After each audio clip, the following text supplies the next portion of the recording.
we talk about stewardship and good stewardship as if it's a standardized understanding or standardized, and it's almost all agreed. And of course, that's not true at all.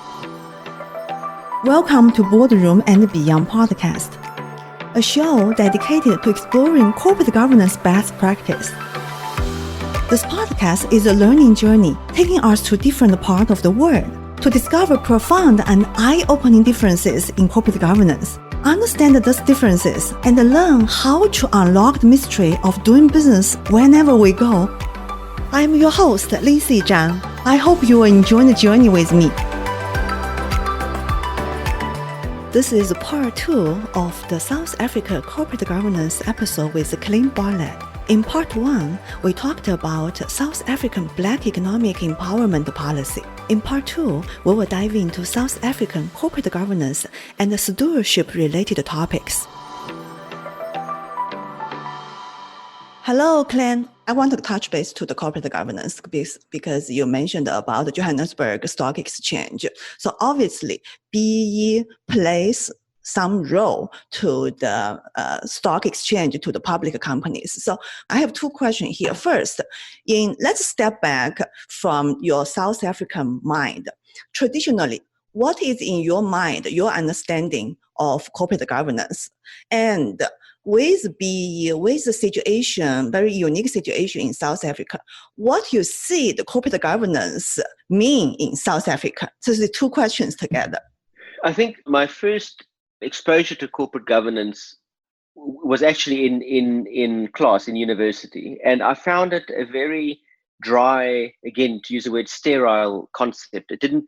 I could understand it from a theoretical perspective, but I couldn't really see how it moved from the kind of academic ivory tower to real life scenarios and real life applications.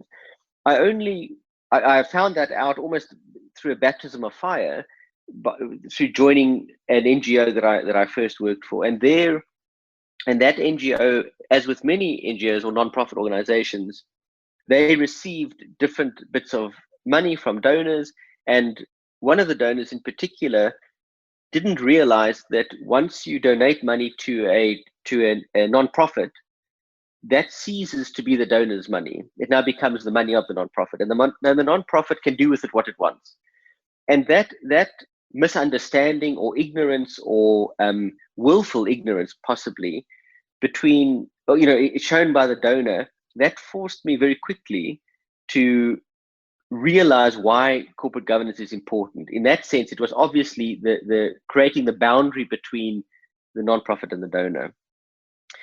And this happened very early on in my career, and I had many experiences like that, and so it shapes my answer.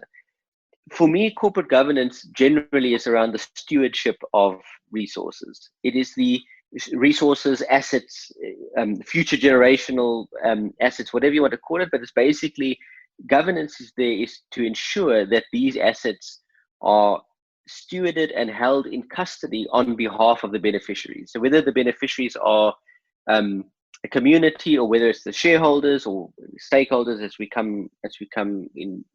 we've been looking in the last 10 or 15 years, the idea is that the governance is there to make sure that the assets are governed well. And we've seen how almost throughout economic history, poor governance has had significant impact and significant negative impact. So I think most people know what bad governance looks like, but it's more difficult to understand what good governance looks like.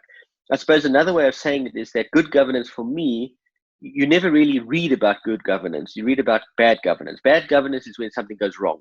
Good governance is where nothing goes wrong, it all goes right, and therefore you're probably not going to hear about it. That, for me, has been the kind of non-South African. That's how I've lived with or engaged with corporate governance in the non-South African aspect.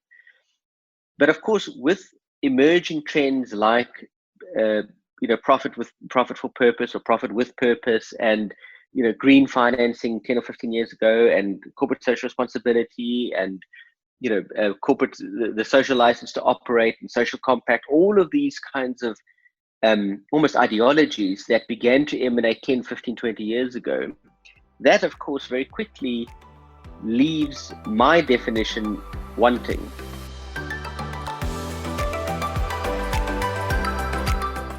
To listen to the rest of this episode, please check our website in the description section below this video. And please subscribe Boardroom and Beyond YouTube channel so you will not miss any future episodes. Thank you for listening.